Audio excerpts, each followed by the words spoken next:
자, 38강이고요. 우리 드디어 이제 현대사 들어갈 겁니다. 1차 세계대전의 전개 과정 알아볼 건데요. 우리 제국주의 파트 계속 언급되고 있어요. 제국주의 파트에서 우리 기억나는지 모르겠는데 아프리카를 분할하면서 두 개의 국가가 경쟁했었습니다. 첫 번째가 뭐? 영국, 두 번째가 프랑스. 그런데 이 영국과 프랑스가 결국에는 파쇼다라고 하는 곳에서 충돌했는데 결국에는 충돌했지만 서로 양보해가지고 종결되었다라는 얘기를 저번 시간에 했었습니다. 그런데 뒤늦게 참여했었던 국가가 바로 독일이었는데요. 우리 교육과정에서는 빠진 표현이지만 이런 표현을 사용합니다. 삼비정책, 베를린, 비잔티움. 베를린, 비잔티움, 바그다드예요. 예.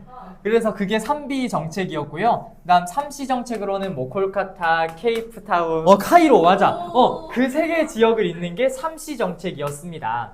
그래서 3C 정책은 우리 영국, 그다음에 3B 정책은 독일의 그런 정책이었는데 이런 식으로 계속 영토를 넓혀가다가 또 충돌을 했어요. 얘네끼리도. 그러니까 계속 이 식민지를 넓혀나가려는 과정에서 열강들끼리의 싸움이 벌어지게 됩니다. 그게 확장되어서 일어난 것이 1차 세계대전이라고 생각하시면 되고요. 그래서 긴장관계라고 하지 다양한 기싸움이 이제 벌어지게 될 건데 우리가 그 기싸움 얘기부터 좀 얘기해 보려고 할 거고요. 일단 연표로 볼 거예요. 근데 사실 1차 세계대전은 연표로 한번 쭉 훑고 가는 게 이해가 잘 될 것 같아서 한번 얘기해 볼게요. 일단 제일 먼저 얘들아, 삼국 동맹이라고 하는 것이 결성이 돼. 그러니까 세 개의 국가가 하나의 동맹을 결성한 거거든. 이게 뭐였냐면 우리가 알고 있는 패전국 도고이예요. 도고이. 독일, 오스트리아, 헝가리 제국, 이탈리아. 이 세 개가 삼국 동맹이었고요. 여기에 반대하면서 결성된 게 뭐였냐면 프랑스, 영국, 러시아 이렇게 세 가지의 국가가 있었습니다. 자, 그런데 문제 뭐였냐면 러시아는 중간에 이탈합니다. 왜냐면 야 너희 다 죽었어 이렇게 기세등등하면서 참전을 했었는데 갑자기 러시아에서 혁명이 터져요. 그러니까 자기네 나라의 문제가 너무 시급해가지고 죄송한데요 저희 잠깐 전쟁 멈출게요. 지금 미친놈들이 지금 저희 내에서 반란 일으켜가지고 저희 이거 진압 안 하면 저희 목숨줄 왔다 갔다 하거든요. 독일 멈춰주세요. 이러면서 여기에 있는 국가들한테 싹싹싹싹 빌면서 조약 체결하고 이탈합니다. 그리고요 그렇게 해서 싸우고 있었는데 문제를 보니까 좀 심각한 거야. 그래서 이탈리아는 이런 생각을 했어요. 내가 지금 이쪽에 있으면은 죽겠다 싶어가지고요. 얘들아 미안한데 나 너희랑 안 맞는 것 같아 해가지고 이쪽으로 옮겨갔어요. 그래서 여러분들 라임 살려서 기억하세요. 이탈리아 이탈했어요. 실제로 교과서가 이렇게 라임을 맞춰놨더라고. 좀 괜찮은 것 같아. 이탈리아 이탈합니다. 그래서 독일하고 오스트리아 헝가리 제국이 있었는데요. 오스트리아 헝가리 제국도 눈치를 챕니다. 얘네랑 같이 손잡았다가는 조지겠구나 싶어서 항복 선언을 했고요. 그래서 남은 것 독일이었죠. 그래서 독일 혼자 싸우다가 결국에는 얘네들도 내부 분열이 일어나서 빠이빠이 하고 항복을 했어요. 개판이죠? 자, 그렇게 해가지고 전쟁이 이어지게 되고요. 결국에는 베르사유 조약으로 인해서 독일에게 엄청난 배상금을 지불하게 만들었고요. 국제연맹이라고 하는 기구 만들면서 평화적인 그런 조약들 체결해 나가는 과정까지 오늘 배우게 될 겁니다. 그럼 이제 필기할게요. 자, 굉장히 영화 같은 일들이 앞으로 벌어지게 될 건데 그러면 우리는 이제 그 영화를 배워보도록 합시다.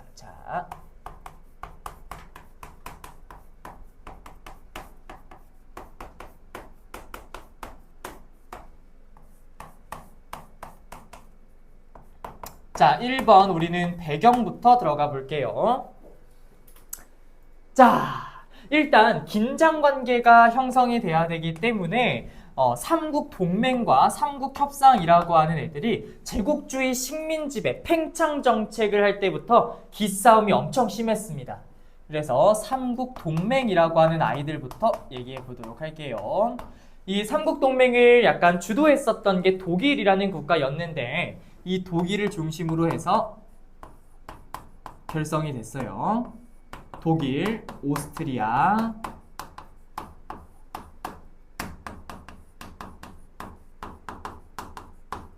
오스트리아 헝가리 제국은 지금 묶여 있는 상태라서 하나라고 보시면 됩니다. 그래서 독일, 오스트리아 헝가리 제국, 그다음에 하나 이탈리아.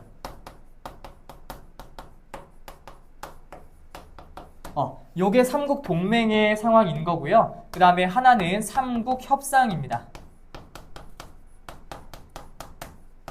그래서 우리가 알고 있는 대부분 승전국이 여기 삼국 협상에 들어가 있는 거예요. 바로 프랑스, 영국, 그 다음에 뭐 들어가는 것이 러시아. 이런 국가들이 삼국 협상에 들어가 있는 거지. 그러니까 지금 삼국 동맹과 협상이 계속 긴장 관계로서 형성이 돼서 우리는 하나의 팀, 너희는 루저. 이런 상황이 펼쳐지고 있는 거예요. 자, 그런 상황에서 또 어떤 대립이 이루어지게 되냐면 당시에 독일을 중심으로 한 주의랑 러시아를 중심으로 한 주의가 또 갈리게 됐어요. 근데 생각해봐. 독일과 러시아는 한 편이야, 다른 편이야? 얘네도 자연스럽게 대립할 수밖에 없는 거예요. 뭐였냐면 얘들아, 독일 뭐야? 영어로 그치. 이거 다른 말로 읽으면 뭐?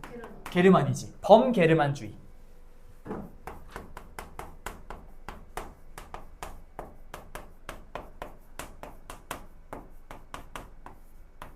이런 거야.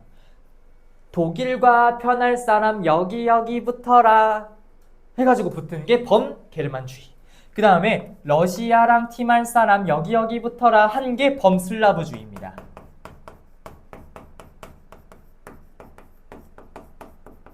왜 슬라브주의냐면 전에 우리 동유럽 역사 배울 때 슬라브족이라고 하는 애들 잠깐 언급한 적이 있었거든.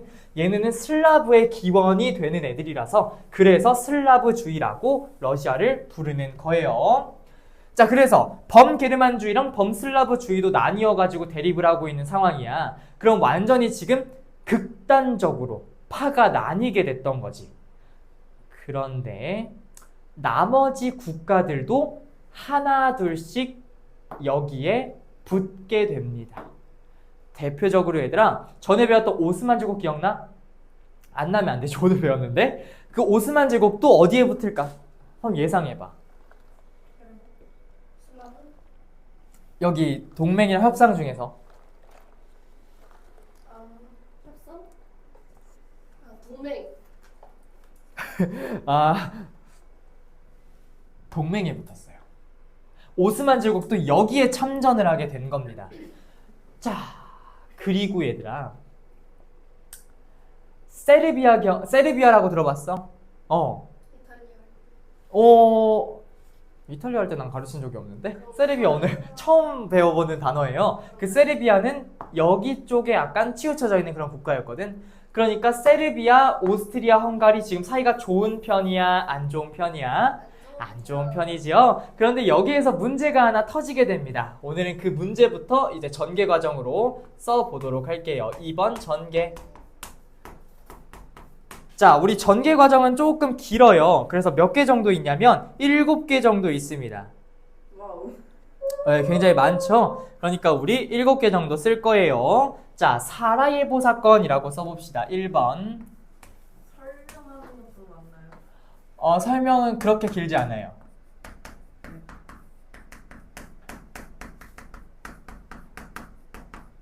사라예보 사건. 자, 사라예보 사건이라고 하는 건 뭐였냐면요. 당시에 세르비아계에 청년이 있었습니다. 한 명의 사람이었는데 그 세르비아계의 청년이 오스트리아, 헝가리의 황태자 부부, 그러니까 황제 부부를 암살했어요. 사라예보에서. 오!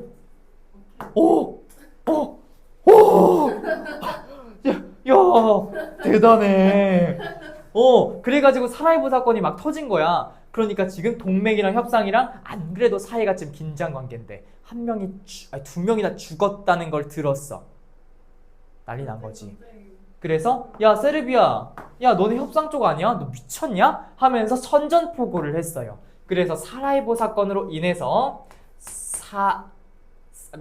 세르비아에 선전포고를 합니다. 야 너네 지금 전쟁 하자는 거지? 야 까부네. 이러면서 전쟁이 시작이 됐었지. 그래서 독일이 일단 출발을 합니다. 중심이기 때문에. 그래서 독일이 일단 프랑스나 이런 국가들을 침공을 하죠. 그래가지고 프랑스, 벨기에 이런 국가들을 침공하면서 근처에 있는 국가보다 족칩니다. 자, 그래서 우리가 대표적으로 프랑스와의 전쟁, 어떤 전투가 유명하냐면 마른 전투, 그 다음에 솜 전투라고 있거든. 그래서 마른 솜 전투라고 기억하시면 돼요. 그래서 쉽게 외우려면은 말라있는 솜 미안. 그래서 그런 전투가 있었다라는 거 기억하시면 됩니다. 이러면서 그냥 치고받고 싸우고 있는 그런 중이에요. 그런 중에 어떤 식으로 전쟁이 또 바뀌게 됐냐면요. 정말 중요한 건데 바로 참호전의 형식으로 전쟁이 바뀌어요. 참호전. 참호전이 뭐냐면 이거야. 땅을 파놔. 그리고 이 밑에서 사람이 이렇게 군인이 안에 들어가 있는 거야. 그러니까 총알이 요렇게 올 거 아니야. 그 총알을 막기 위해서 지하 이렇게 파놓은 거거든요. 보호하려고. 근데 이러면 무슨 문제가 발생하냐면은 아무도 안 죽어요. 그러니까 여기에서 뿅! 뿅! 이렇게 뿅! 이렇게 다 방어하잖아. 아무도 안 죽어. 근데 나오지도 못한다? 전쟁이 안 끝나는 거야. 그래서 참호전의 문제가 뭐냐면 아무도 안 죽고 아무도 뭐 공격도 못하고 방어도 못하고 이러니까 전쟁이 안 끝나요. 네? 폭탄했으면 되겠다. 아직 그 정도까지 뭔가 개발이 안 됐어. 수탄도 없어요. 수류탄까지는 모르겠는데 일단 그래서 개발을 한 게 나중에 오펜하이머의 원자폭탄이지. 그건 2차 대전 때 나와요. 그래서 참호전 때문에 전쟁이 장기화됐다라고 표현합니다. 아니 그냥 탱크 한 명 보내가지고 탱크도 이때 있었어요. 아니 탱크 말고 태극이 뭐라는 거야? 보내가지고 이제 폭탄 끌어갖고 우리 다 죽자 하면서 하면 끝난 거 아니에요? 이거 그대로 들어가는데 괜찮으세요? 어머처럼.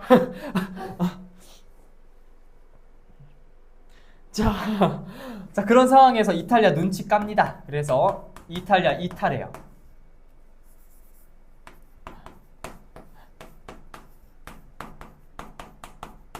그래서 안 되겠다. 나 지금 여기 독일 편에 있었다가는 다 죽겠다 싶어가지고 결국에는 이탈리아 저기 협상국 쪽으로 이탈해서 배신 때리죠.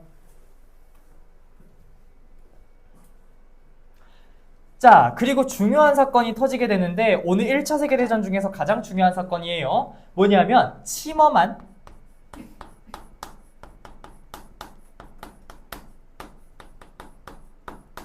전보 사건. 사람 이름이에요? 치머만. 치모만 있구나. 치머만 전보 사건. 센 거만 보고 대만이라고 왔어. 자, 당시에 독일의 외무장관이었던 치머만이라고 하는 사람이 있었는데 생각해봐. 지금 독일은 무서울 게 있니 없니? 없는 상태야. 지금 무서울 게 하나도 없기 때문에 이제 뭘 건드냐면 미국을 건들기 시작을 합니다. 당시에 미국 밑에 달려있는 멕시코라고 하는 국가가 있었잖아. 근데 그 멕시코한테 이런 얘기를 해요. 야, 내가 모든 거 다 책임질 테니까 미국 공격해줘. 이거를 전보를 친 거야. 근데 그게 까발려졌어. 그래서 미국이 이걸 안 거지. 독일 새끼 안 되겠네. 감히 나한테 이러면서 독일의 반대편이 어느 편? 러시아. 네, 러시아요? 협상이죠. 아, 그래서 협상에 미국도 참전을 하게 됩니다. 그래서 침엄한 전보 사건이랑 또 하나 어떤 사건이 또 있었냐면 무제한 잠수함 작전. 이게 펼쳐지게 되는데 이건 뭐냐면 무제한. 그러니까 걔네들끼리 제한을 하지도 않고 잠수함을 미친 듯이 파서 미친 듯이 아무런 상관없이 모든 선박한테 공격을 했어요. 그러니까 중립국의 선박도 다 부숴버리고 미국 선박도 부숴버린 거야. 그래서 그 안에 있는 사람들이 죽었어. 미국 개빡칩니다. 감히 지금 이 침범한 전보 사건도 하고 무제한 잠수함 작전으로 우리의 그런 사람들을 죽여? 뭐 하자는 거야 지금 이게? 이수지 성대모사를 해봤습니다. 안 맞는 것 같아요. 네, 그래서 미국도 이걸 계기로 참전을 하게 된 거예요. 침범한 전보 사건 무제한 잠수함 작전으로 결국에는 미국도 이게 뭐야 이게? 이러면서 들어오게 됐던 거다. 그러니까 완전히 전세가 역전됩니다. 자, 그런데 이맘때쯤에 러시아 일이 터집니다. 바로 러시아 혁명이 일어났다는 소식을 들었어요. 그래가지고 결국에는 어떤 사건이 벌어지게 되냐? 미안한데 얘들아 미안해 우리 지금 혁명 터져서 가봐야 될 것 같아 이래가지고 조약을 체결하게 되는데요. 우리가 그 조약을 뭐라고 부르냐면 이 조약 이름 외우셔야 됩니다. 자, 브레스트 리토프스크 조약입니다. 기대요. 네, 자 브레스트 리토프스크 조약을 통해서 러시아는 혁명 진압하러 중단에 이탈합니다.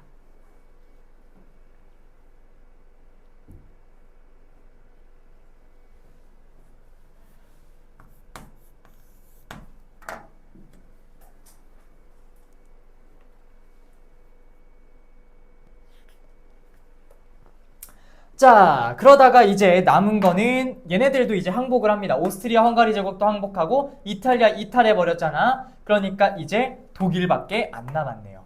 그래서 독일은 어떻게 했냐? 계속 전쟁을 합니다. 그러다가 해군들이 봉기를 일으켜요. 못하겠다고 이제. 그만하라고. 우리가 그 군함을 뭐라고 부르냐면 킬 군함의 봉기라고 불러요. 더 이상 못하겠다라고 반기를 든 거죠. 그래가지고 결국에는 당시의 왕이었었던 빌헬름 2세라고 하는 사람이 있었어요. 그 사람은 이제 전에 배웠었지. 독일에 통일하고 나서 즉위했었던 사람이잖아. 그 빌헬름 2세가 결국에는 망명하고 떠납니다. 그리고 나서 뭐가 선포되냐면은 이때부터 공화국이 선포됩니다. 아마 통사 시간에 들어봤을 텐데 바이마르 공화국이라고 처음 들어보는 표정이야. 바이마르 공화국이 선포되면서 나중에는 지금의 독일의 모습으로 점차 갖춰나가게 될 거예요. 이게 전개 과정 끝입니다. 자, 그래서 우리는 이제 뭘 배울 거냐면은 러시아 혁명에 대해서 공부를 해보도록 할게요. 지어도 되죠? 네. 러시아 혁명도 얼마나 길어요? 러시아 혁명은 얼마 안 되나? 러시아 혁명 6번까지 있네요. 비슷비슷하네요. 자, 러시아 혁명 들어가 보도록 하겠습니다. 자, 우리 전에 러시아에서 일어났었던 민중속으로 그 운동의 이름이 무엇이었죠? 러다이트 운동 아니고요. 분하로드 운동이었었는데요. 그 분하로드 운동이라고 하는 운동이 터지면서 약간 계몽을 하고자 하는 움직임이 보였습니다. 일단 애초에 러시아에서는 누구의 전제 정치가 계속되는 상황? 차르의 전제 정치가 계속되는 상황이었잖아요. 그런데 그 차르의 전제 정치가 멈췄을까요? 더 심해집니다. 그래가지고 러시아 혁명이 일어나게 되는 직접적인 원인이 되기도 했던 게 그 차르의 전제 정치였던 거지. 그리고 얘들아, 러시아 뭐 했어? 전쟁했지. 아무리 얘네가 이기고 있다라고 해도 전쟁 비용 어떻게 할 건데? 누가 뜯어가? 정부가 누구의 돈을? 국민의 돈을 뜯어갑니다. 그래서 민중의 그런 민심이 날아가기도 했지. 그래서 우리는 러시아 혁명이 왜 일어났는지 얘기를 좀 해보도록 할게요. 자, 러시아 혁명 1번 전개. 저희 러시아 안 들어가요. 이거 안 들어가요. 그러면 편안한 마음으로 들으세요. 자, 1번 나는 필기. 나는 몰라요. 우리 쌤이 안 들어가니까 필기하지 말라고. 자, 1번 차례 전제 정치.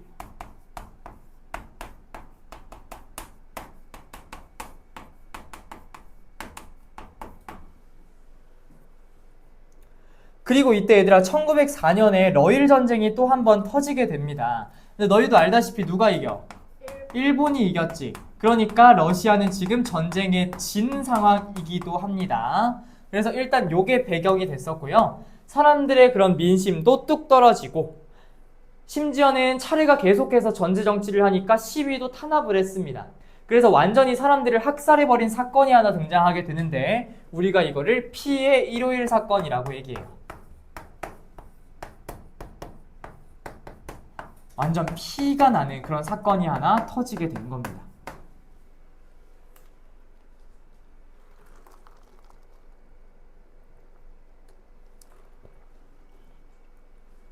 자, 이건 뭐였냐면 사람들이 하도 차례 전제 정치에 반대하면서 시위를 했어요. 어디에서 했냐면 상트페테르부르크라고 하는 도시에서 했었거든. 근데 그거를 진압하면서 사람들한테 총격을 합니다. 그래가지고 결국에는 많은 사람들이 죽었었던 그런 일이 있었죠. 그래가지고 너무 많은 사람들이 여기에 분노를 하면서 더 많은 사람들이 들고 일어나게 됐었는데 그래서 이걸 어떻게든 수습해보고자 니콜라이 니콜라이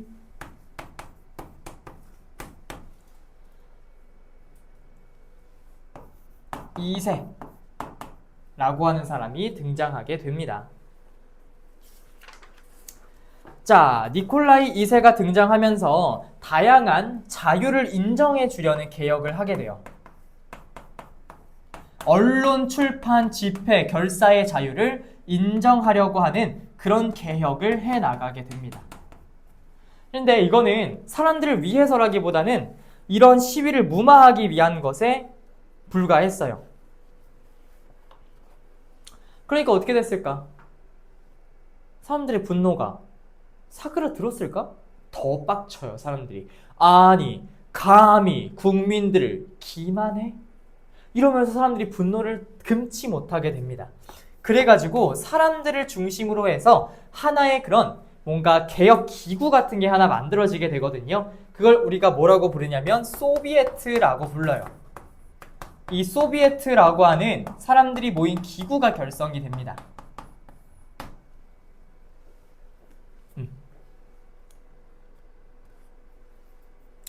자, 그래가지고 이 소비에트가 결성이 됐는데 아직도 전제정치하고 니콜라이 2세는 아직도 주제를 모릅니다.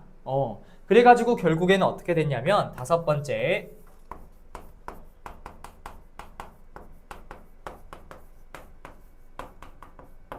자, 우리 니콜라이 2세씨 결국에는 퇴위됩니다. 그 다음에 임시정부가 수립됐어요.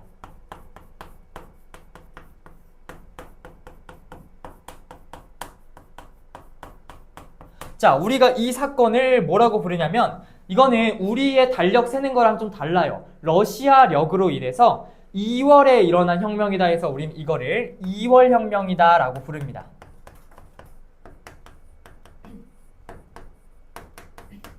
어, 2월 혁명.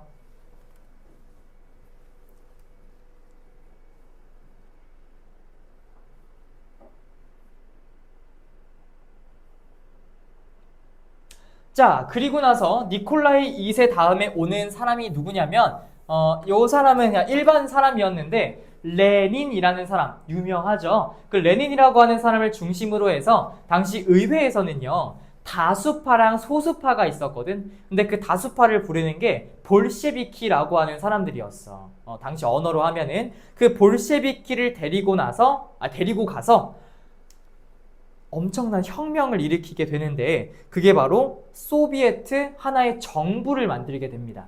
그래서 레닌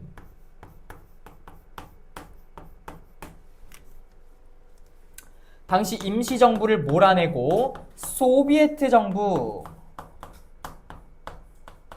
하는 걸 만들었지.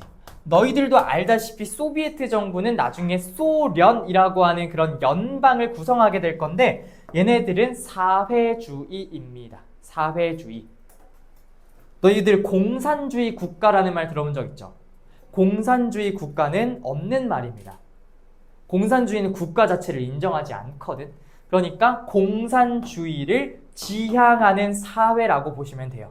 그래서 공산주의랑 사회주의를 지향하는 그런 정부, 소비에트 정부를 구성하게 된다. 우리가 이거를 몇 월 혁명이라고 부르냐면 요거는 10월이라고 해서 10월 혁명이다 라고 얘기를 합니다. 요것 또한 러시아력으로 계산했을 때 10월이라는 거예요.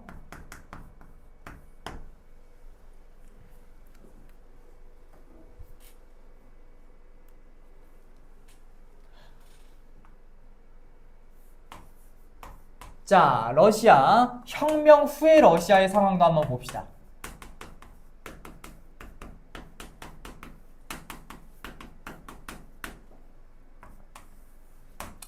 자, 1번 어떤 사건이 터지게 되냐면은 바로 코민테른이라고 하는 공산주의 조직을 결성합니다.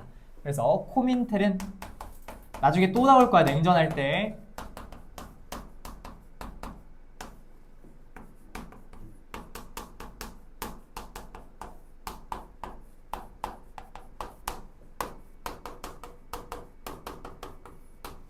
코민테른을 결성하였다.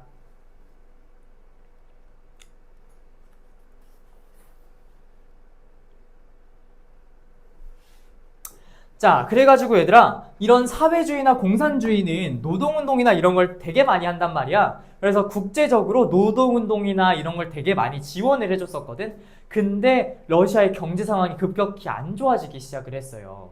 그러니까 계속 공동생산, 공동분배 이런 걸 추구하다 보니까 뭔가 사람들의 그런 경제적인 욕구, 그 다음에 뭐 의욕, 일하려는 욕구 이런 게 생기겠니?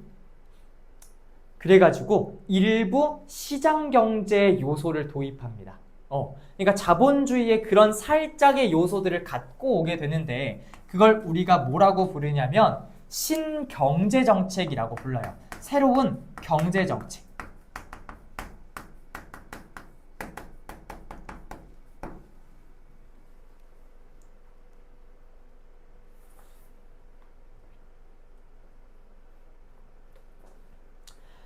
그래가지고 계속 공산화랑 이런 걸 하다 보니까 너무 내전도 심하고 난리도 나고 경제적으로 혼란스럽고 사적 소유도 못하게 해, 아무도 일 안 해, 막 이런 난리가 벌어지게 되니까 시장경제 요소를 도입해서 우리가 이걸 뭐라고 부르냐면은 New Economic Policy 해가지고 NEP 정책이라고도 부릅니다. 그래서 신경제정책을 도입하면서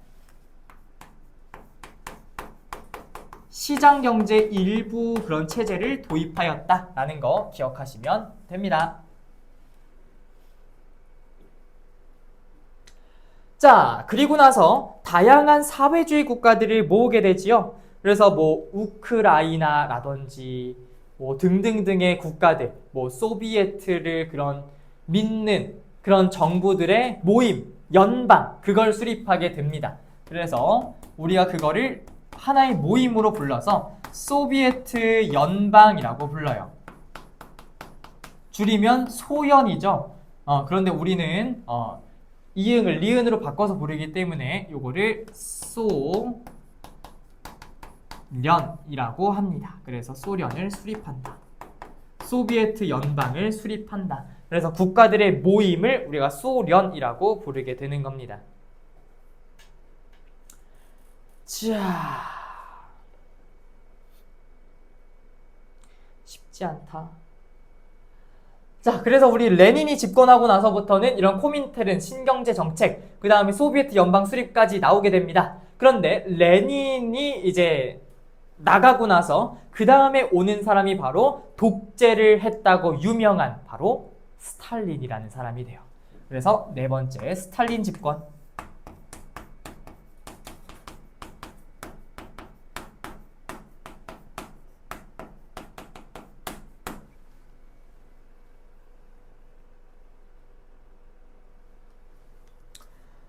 자, 우리 스탈린 집권은 2개만 쓰고 끝낼게요.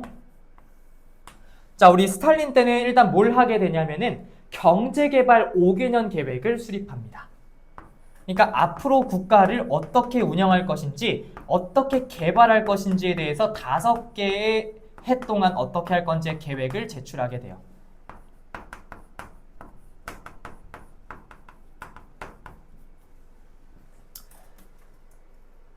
그리고 이에 따라서 뭘 하게 되냐면은 우리 대농장 들어봤지? 엄청나게 큰 농장을 경영하면서 농업을 집단적으로 생산하고 분배하는 형태.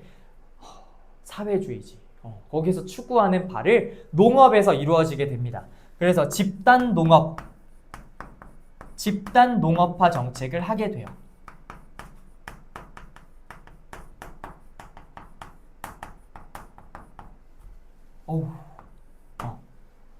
이렇게 기억하시면 됩니다.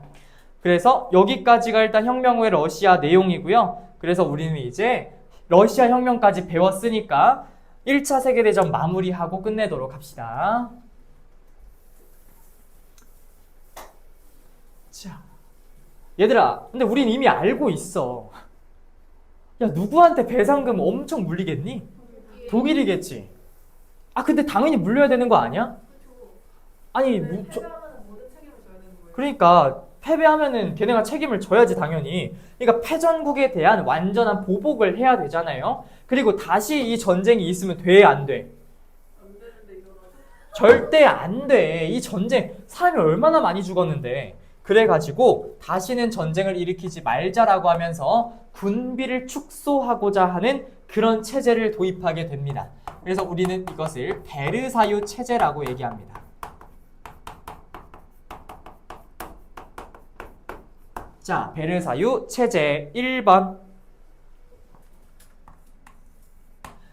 오늘 익숙한 이름들이 많이 등장하게 될 거예요. 어떤 회의를 하게 될 건데 바로 파리 강화 회의입니다.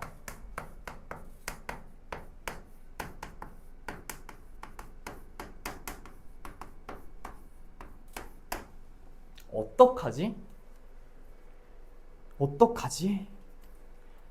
우리 독일, 오스트리아, 헝가리 제국 어떡하지? 얘네들을 어떻게든 족쳐야지. 다시 전쟁을 안 일으킬 거 아니야. 그래서 파리 강화회의에서 승전국들끼리 모여서 전후 처리를 논의하게 됩니다. 그리고 이때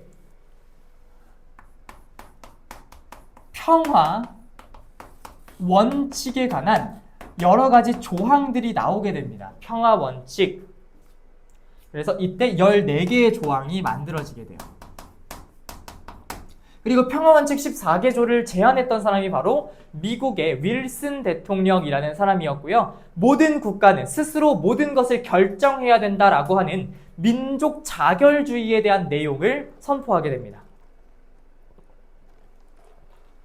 그래서 민족 자결주의의 영향을 받아서 우리나라에서는 1919년 3월 1일 어떤 운동이 벌어지게 됐다? 3일 만세 운동이 벌어지게 됐다. 이런 얘기도 우리가 공부를 했었어요. 기억 안 나나 보네. 아, 나나 보네. 뭐예요? 미안해요. 자, 안 나고 30분이야지. 베르사유 조약. 사실 얘들아, 이 베르사유 조약은 이런 거였어. 처음에는 우리의 평화를 위해서 어떻게 해야 될까라는 그런 평화에 대한 논의가 시작이었거든. 근데 결국에는 어떻게 됐냐? 독일을 어떻게 족쳐야 되지? 라는 그런 생각으로 변경됩니다. 그래서 전쟁 배상금을 이때 부담하게 만들죠.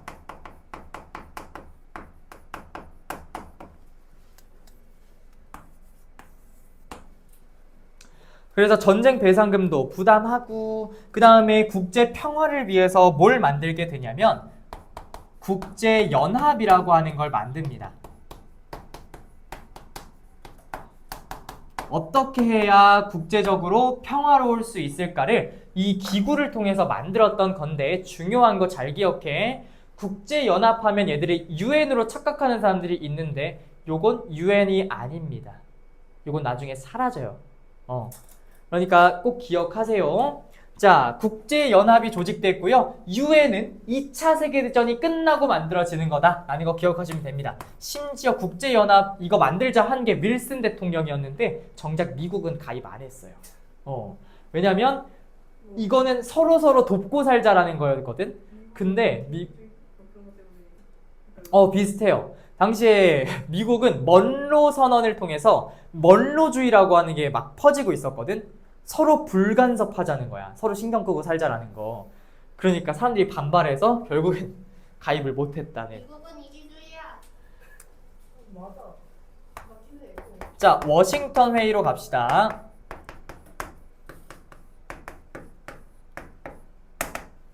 자, 우리 워싱턴 회의 같은 경우에는 뭘 결정하게 되냐면은 전쟁을 못하게 만들려면 군대를 줄여야 된다라고 주장을 합니다. 따라서 해군을 감축하라. 그 다음에 군비도 축소해라. 그러니까 절대로 전쟁 못 일으키게 우리가 철저히 감독하겠다라고 하는 거를 이 워싱턴 회의를 통해서 결정하게 됐던 거지. 자, 그 다음에 또 뭐가 있었냐면요. 로카르노 조약이라고 하는 것도 체결이 됩니다. 아이고. 로카르노 조약. 우리가 평화롭기 위해서는 이 평화에 대한 그런 원칙을 협의해야 된다. 그래서 이 조약의 내용에 그런 것들이 들어가 있는 거죠. 그래서 국제 평화를 실현하자.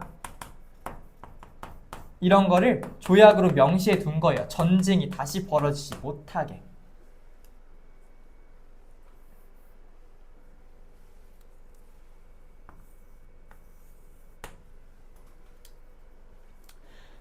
자, 그리고 또 뭐가 체결되냐면은 독일이 얘들아 배상금을 엄청나게 물겠지.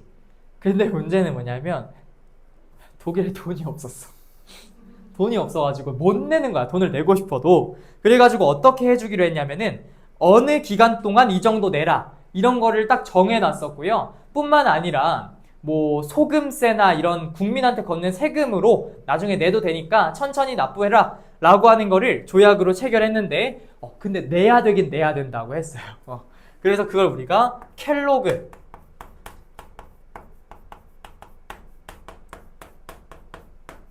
불이양 조약이라고 얘기합니다. 그래서 독일의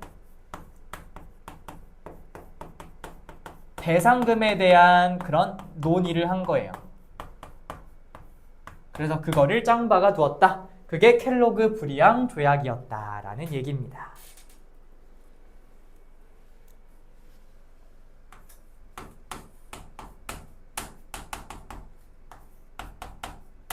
전쟁 끝났는데 우리도 자유를 좀 되찾아야 되지 않겠냐? 라고 얘기했었던 여러 개의 국가도 나오게 되는데요. 대표적으로 중국 이야기가 있습니다. 우리 중국사 대놓고 중국사를 배우는 건 끝났지만 이렇게 간략간략하게는 계속 나올 거예요.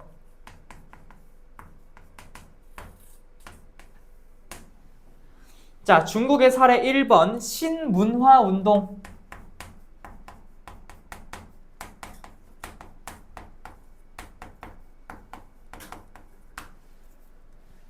자, 새로운 그런 문화를 부흥시키고 서양의 기술들을 받아들이자라고 하는 새로운 문화를 받아들이는 운동, 그게 신문화운동이라는 것이 있었고요.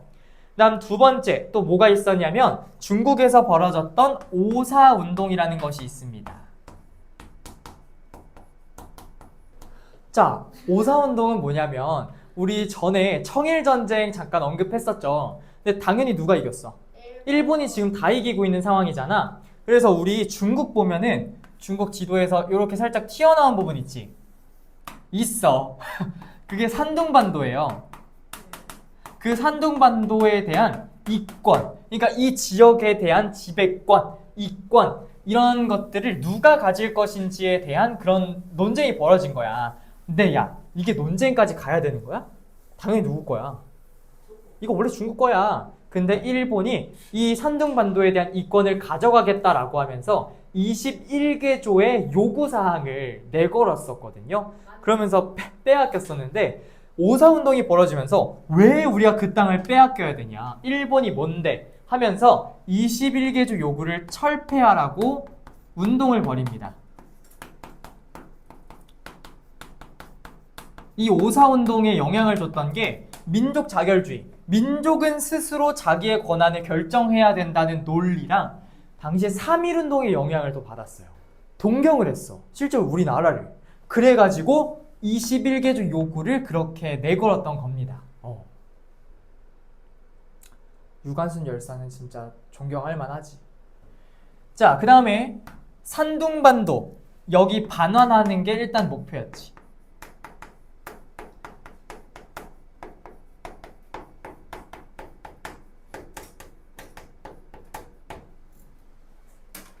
그래서 이게 오사운동이었다. 자, 그 다음 세 번째. 자, 우리 일단 아는 지식으로 생각해 보면은 우리 중국은 현재 공산주의입니까? 민주주의입니까? 자본주의? 자본주의? 민주주의? 네? 오늘 사회주의. 사회주의, 공산주의에 가깝습니다. 네. 그래가지고 우리 중국은요, 예전부터 이런 게 있었어. 국공합작.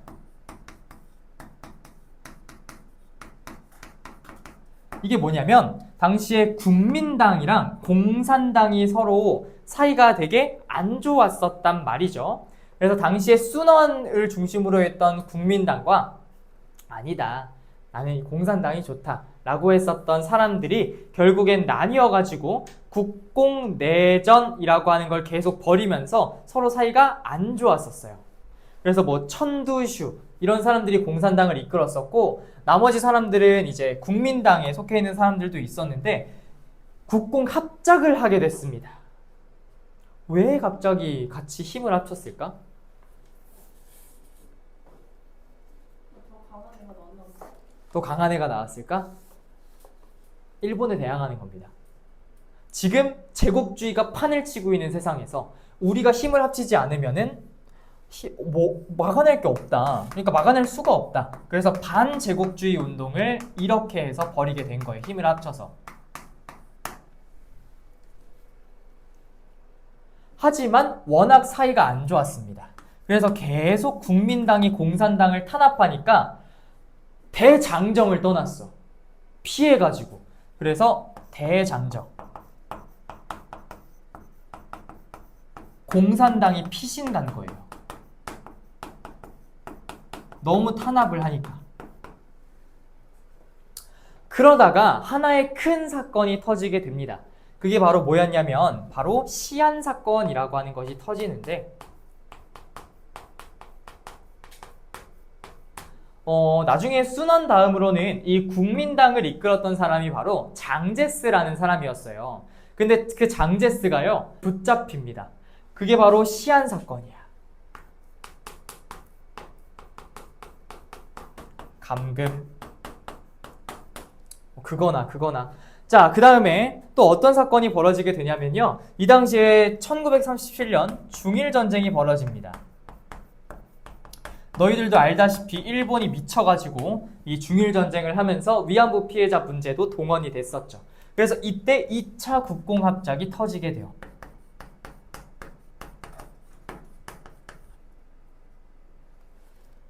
(2차) 국공합작. 그래서 우리가 힘을 합치지 않으면 일본을 막아낼 수 없다. 그래서 2차 국공합작이 터졌다.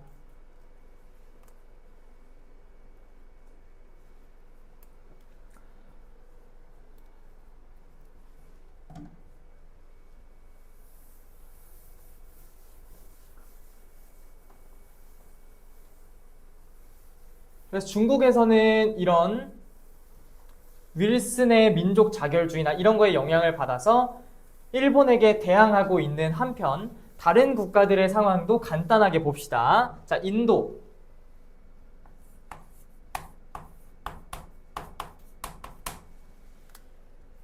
(1번)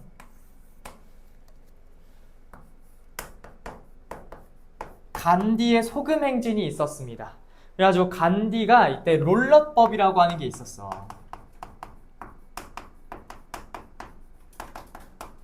이게 뭐냐면 영국이 인도 사람들을 마구 그냥 영장 없이 체포할 수 있다는 거야. 이게 말도 안 되는 거지. 그러니까 어떠한 정당한 이유 없이도 얘네들을 체포해서 뭐 감금할 수 있는 거고. 그러니까 말이 안 되니까 이 롤러법 폐지를 요구합니다. 동시에 소금 행진,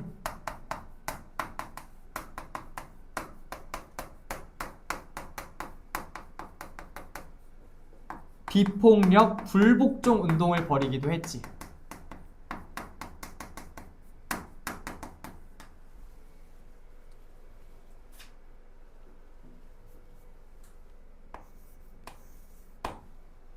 자, 그래서 간디를 중심으로 해서 비폭력, 불복종 운동을 벌이면서 영국에게 대항하는 모습이 보여지기도 했고요.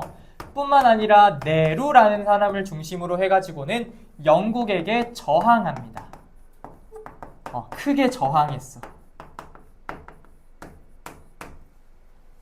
그래서 이런 움직임도 보였다.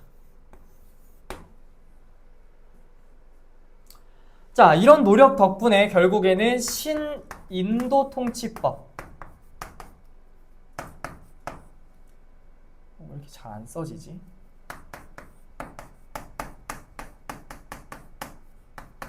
을 제정하면서 이제는 자치를 허용해 줍니다. 그러니까 우리 전에 있었던 인도 통치법에서는 무굴 제국의 황제를 폐위시키고 결국에는 막 계속 사람들 탄압했었는데 이제 자치를 허용해 주는 거예요.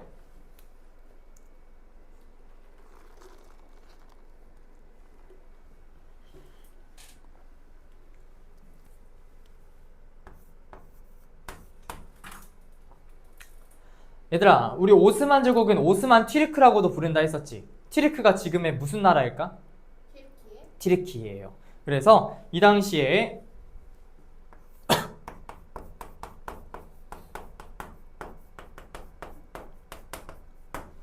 오스만 제국에서는 무스타파 케말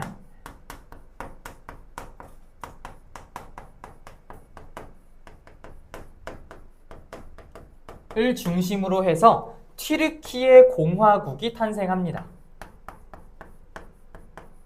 그래서 지금의 터키가 이렇게 만들어지는 거예요.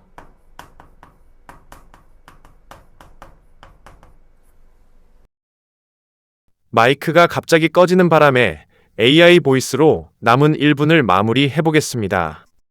맥마흔 선언을 통해서 이제는 아랍인들의 권리를 보장하려고 노력합니다. 따라서 선언의 내용을 통해 아랍인들의 독립 국민 국가 수립을 적극적으로 지지한다고 표명하게 됩니다.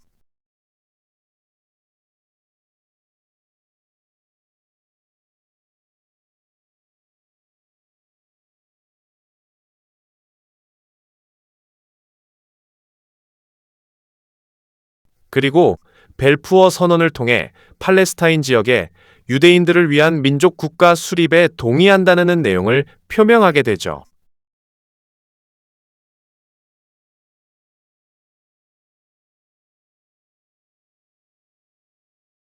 그럼 이제 다 공부한 겁니다. 끝!